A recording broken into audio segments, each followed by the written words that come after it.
Isang mapagpalang pakikinig ulit sa iyo, kapatid.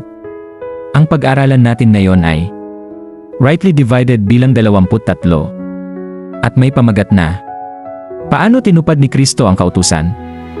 Mga talata: Mateo kabanatang 5, talatang 17, Roma kabanatang 10, talatang 4, Galatia kabanatang 4, talatang 4 at 5, Roma kabanatang 8, talatang 3 at 4, Kolosas kabanatang 2, talatang 13 at 14. Katotohanan: isa sa mga pinakakaraniwang tanong tungkol sa ministeryo ni Hesukristo ay, kung nasa ilalim pa noon ng kautusan si Jesus, bakit sinasabi nating hindi tayo naliligtas sa pamamagitan ng kautusan? Ang sagot ay nasa ginawa mismo ni Kristo. Hindi siya dumating upang sirain ang kautusan. Dumating siya upang tuparin ito. Right division insight. Ipinanganak si Kristo sa ilalim ng kautusan. Sinabi ni Pablo, "Datapuat nang dumating ang kapanahunan, ay sinugo ng Diyos ang kanyang anak na ipinanganak sa ilalim ng kautusan." Galatia kabanatang 4, talatang 4. Bilang Israelita, si Jesus ay namuhay sa ilalim ng kautusan ni Moises. Tinupad niya ang lahat ng hinihingi nito. Hindi siya naparito upang sirain ang kautusan. Sinabi mismo ng Panginoon, "Huwag ninyong isiping ako'y naparitong upang sirain ang kautusan. Ako'y naparito hindi upang sirain, kundi upang ganapin." Mateo kabanatang 5, talatang 17. Ang ganapin ay nangangahulugang dalhin ito sa ganap na katuparan. Si Kristo ang tanging taong lubos na sumunod sa kautusan ng walang kasalanan. Ginawa ni Kristo ang hindi kayang gawin ng kautusan. Sinabi ni Pablo, sapagkat ang hindi magawa ng kautusan, palibhasa ay mahina sa pamamagitan ng laman, ay ginawa ng Diyos sa pamamagitan ng pagsusugo ng kanyang sariling anak.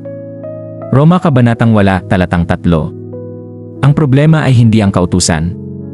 Ang problema ay ang makasalanang tao. Kaya isinugo ng Diyos ang kanyang anak upang gawin ang hindi kayang gawin ng kautusan. Si Kristo ang wakas ng kautusan sa ikatutuwid, sapagkat si Kristo ang siyang wakas ng kautusan sa ikatutuwid ng bawat sumasampalataya. Roma kabanatang 10, talatang 4. Hindi ibig sabihin nito na masama ang kautusan. Ibig sabihin, si Kristo ang katuparan ng layunin nito bilang daan sa katuwiran para sa sumasampalataya. Ang buong kautusan ay tumuturo kay Kristo. Ang mga handog, mga saserdote, mga kapistahan, at mga anino ng lumang tipan ay natupad sa Kanya. Sa pamamagitan ng Kanyang kamatayan at muling pagkabuhay, ibinigay Niya ang kaligtasan na hindi kailanman maibibigay ng kautusan. Application: hindi tayo nagtitiwala sa sarili nating pagsunod upang maging katanggap-tanggap sa Diyos. Ang ating pagtitiwala ay nasa natapos na gawa ni Kristo. Ang ating mabubuting gawa ay bunga ng kaligtasan, hindi dahilan ng kaligtasan. Common misunderstanding. Karaniwang maling paniniwala. Dahil tinupad ni Jesus ang kautusan, dapat sundin pa rin natin ang buong kautusan ni Moises upang maligtas. Sagot ng kasulatan: si Kristo ang tumupad sa kautusan at siya ang wakas ng kautusan sa ikatutuwid ng bawat sumasampalataya. Roma kabanatang 10, talatang 4.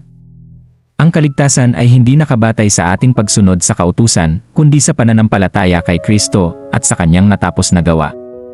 Takeaway: tinupad ni Hesukristo ang kautusan ng ganap.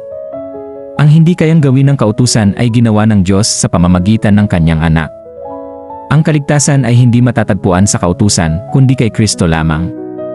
Timeline: saklaw, mula sa kapanganakan ni Kristo sa ilalim ng kautusan hanggang sa kanyang kamatayan at muling pagkabuhay.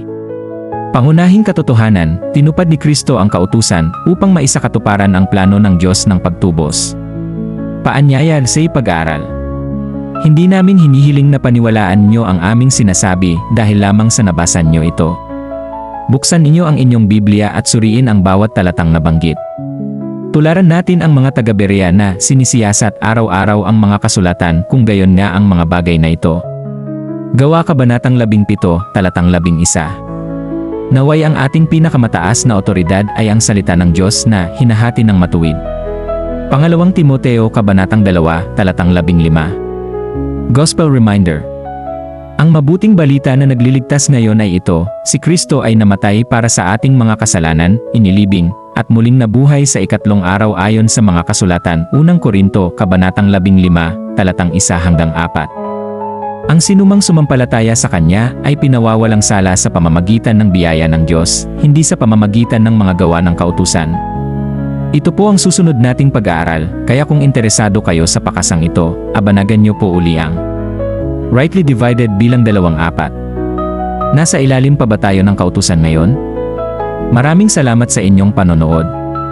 Kung nakatulong ang pag-aaral na ito, huwag kalimutang i-like, i-share, at mag-subscribe sa ating channel upang makasama kayo sa susunod nating pag-aaral ng salita ng Diyos.